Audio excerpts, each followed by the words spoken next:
교육학자 하워드 가드너는 비범성의 발견이라는 책에서 이렇게 말했습니다. 우리 모두는 천재의 가능성을 가지고 있다. 우리 속에 잠재되어 있는 비범성을 어떻게 발견하고 어떻게 극대화시키느냐에 따라서 우리는 더 많은 것을 성취할 수 있고 우리 사회에 좀 더 의미 있는 기여를 할 수 있을 것이다 하고 말을 했습니다. 다시 말씀드리면 하나님이 모든 사람에게 무한한 잠재 능력을 주셨다는 것입니다. 그래서 자신의 잠재 능력을 발견하고 극대화시켜 나갈 때 성공적인 삶을 살 수 있다는 것입니다. 이런 말도 있습니다. 인간의 두뇌는 브리테니커 백과사전을 모두 외우고 40개 외국어를 자유자재로 말할 수 있는 잠재력을 가지고 있다라는 말이 있습니다. 사람에게 잠재되어 있는 능력이 정말 얼마나 대단한가 하는 것을 알 수가 있습니다. 그렇다면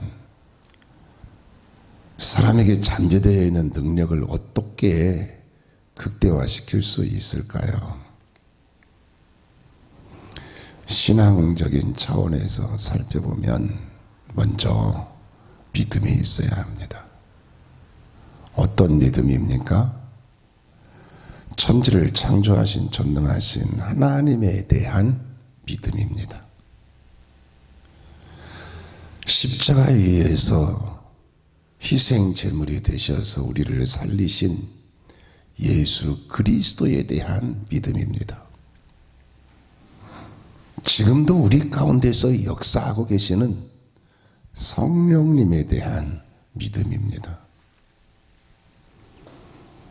오늘 본문 말씀에도 보면 내게 능력 주시는 자 안에서 내가 모든 것을 할 수 있느니라 라고 했습니다. 바울은 내게 능력 주시는 자를 믿었어요. 바울은 내게 능력 주시는 자를 믿고 그 능력을 공급받아서 모든 것을 할 수 있었습니다. 지난 주일에 말씀을 드렸던 본문 앞에 10절에서 12절 말씀에 보면 내가 주 안에서 크게 기뻐함은 너희가 나를 다시 생각하던 것이 이제 다시 싹이 나미니 너희가 또한 이를 위하여 생각은 하였으나 기회가 없었느니라. 내가 궁핍함으로 말하는 것이 아니라 어떠한 형편에든지 나는 자족하기를 배웠노니 나는 비천에 처할 줄도 알고 풍부에 처할 줄도 알아. 모든 일 곧 배부름과 배고픔과 풍부와 궁핍에도 처할 줄 아는 일체의 비결을 배웠노라 라고 했습니다. 이 말씀을 보면 내가 주 안에서 라고 했습니다. 바울은 주 안에서 비천에 처할 줄도 알고 풍부에 처할 줄도 알았습니다. 왜 그렇습니까? 예수 그리스도에 대한 절대적인 믿음을 가지고 있었기 때문입니다. 사무엘상 17장에 보면 여러분들이 잘 아시는 장면이 나옵니다. 다윗과 골리앗이 싸우는 장면이 나오지요. 다윗이 골리앗과 싸우러 나가면서 이렇게 외칩니다.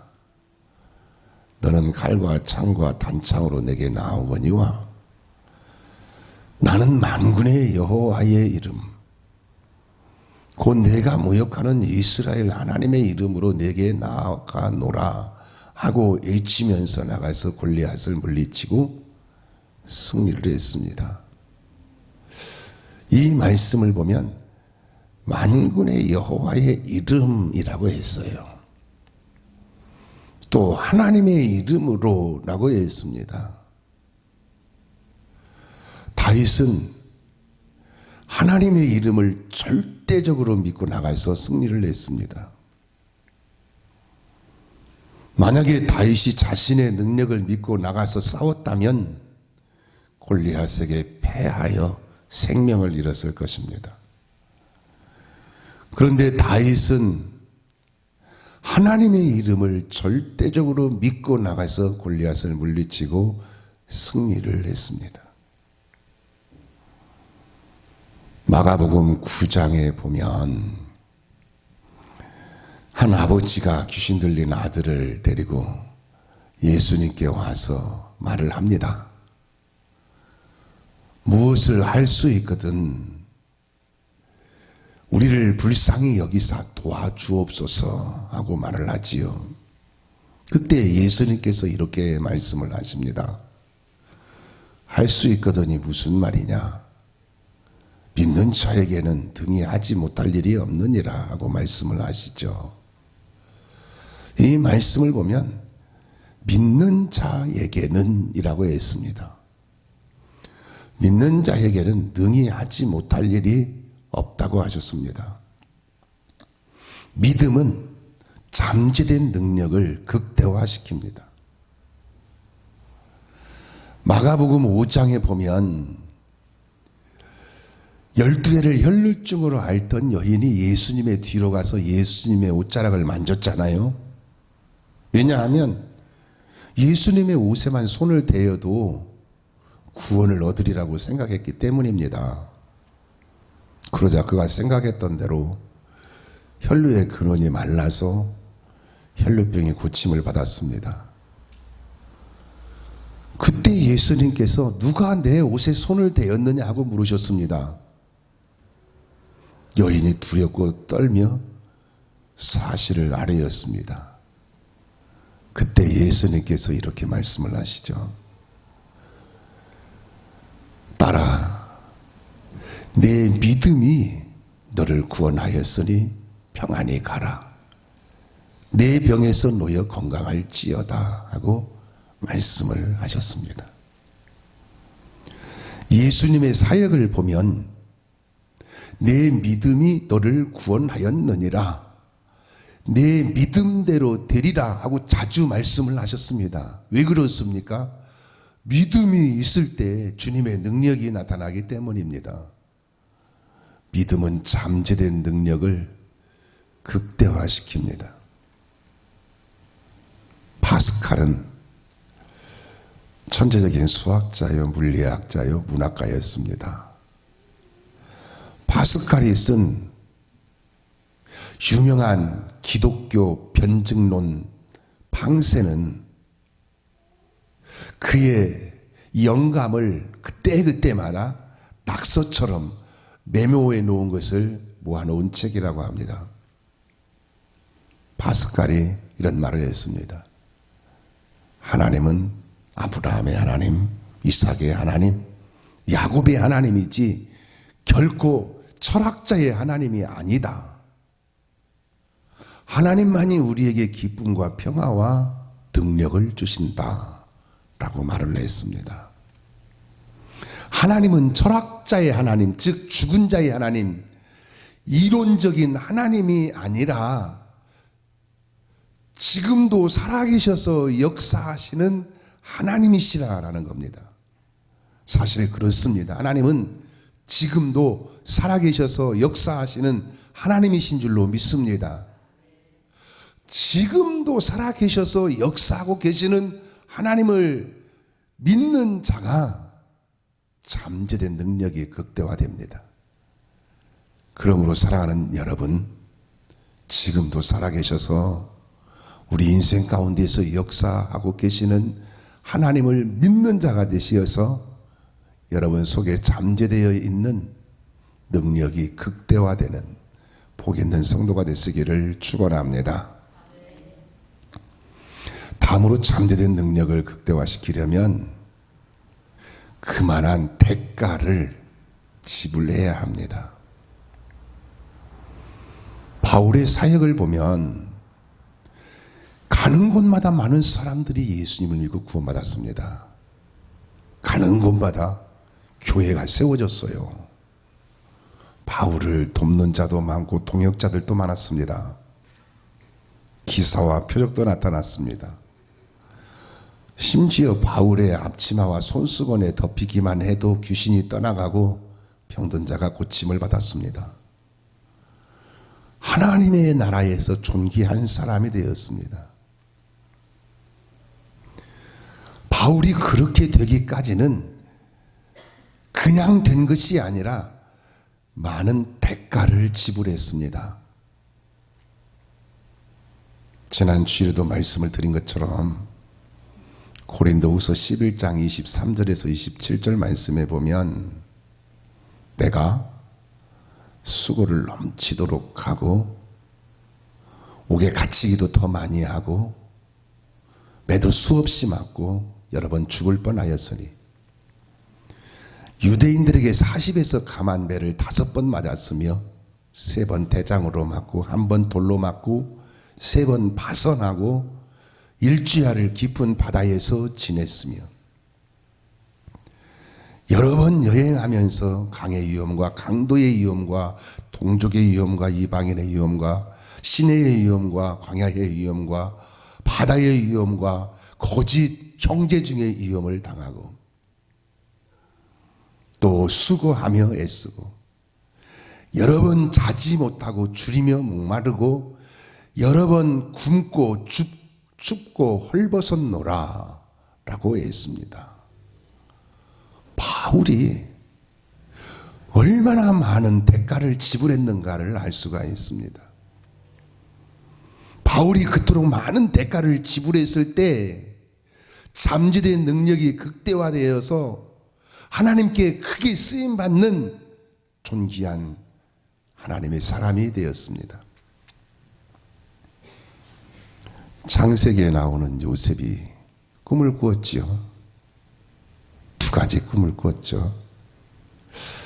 그 꿈은 하나님이 요셉에게 보여주신 꿈이었습니다. 그래서 요셉은 꿈을 가진 사람이 되었습니다. 그런데 요셉이 꿈이 이루어지기까지 정말 많은 대가를 지불했습니다. 우물 속에 형들에 의해서 던져지기도 하고 애굽의 종으로 팔려가서 보디발의 집에서 종노릇을 하기도 하고 2명을 쓰고 감옥에 갇히기도 했습니다. 만약에 요셉이 보디발 아내의 유혹에 넘어가서 편한 길을 선택했다면 하나님이 주신 꿈이 이루어지지 못했을 것입니다. 그런데 요셉이 억울하지만 대가를 지불했기 때문에 애굽의 총리가 되어 나라를 구하고 부모와 형제를 구했습니다. 모세도 그랬어요. 40년 동안 미디안 광야에서 양을 치면서 철저하게 다자지는 대가를 지불한 후에 이스라엘 백성들을 출애굽시키고 광야길을 인도하는 위대한 지도자가 되었습니다. 다윗도 그랬어요. 사울왕에게 수많은 세월을 쫓겨다니면서 철저하게 훈련받는 대가를 지불한 후에 이스라엘의 왕이 되는 축복의 사람이 되었습니다. 예수님께서도 그러셨습니다. 십자가에서 죽으시는 대가를 지불하셔서 우리를 죄에서 구원해 주셨습니다.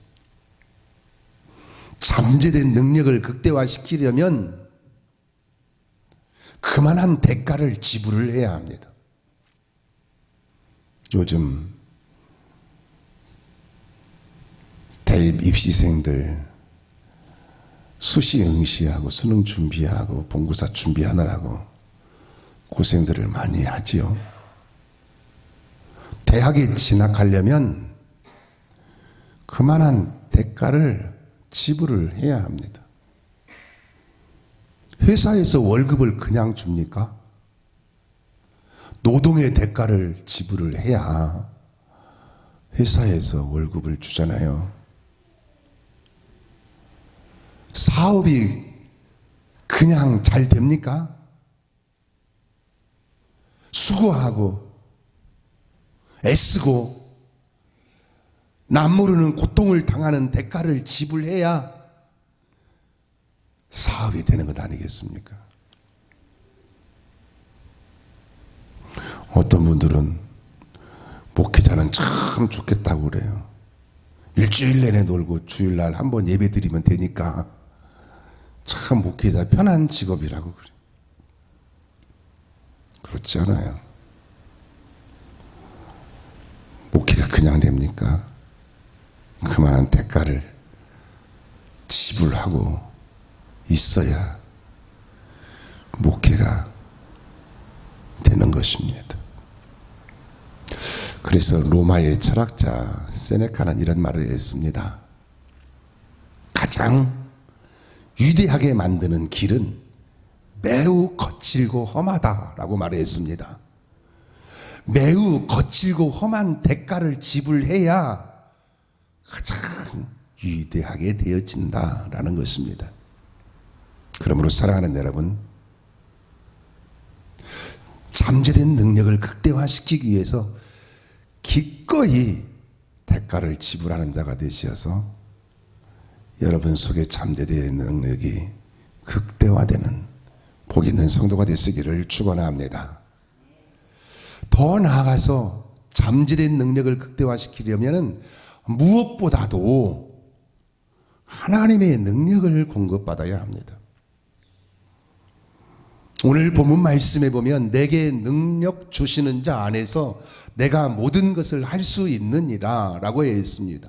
내게 능력 주시는 자 안에서 내가 모든 것을 할 수 있느니라 라고 했어요.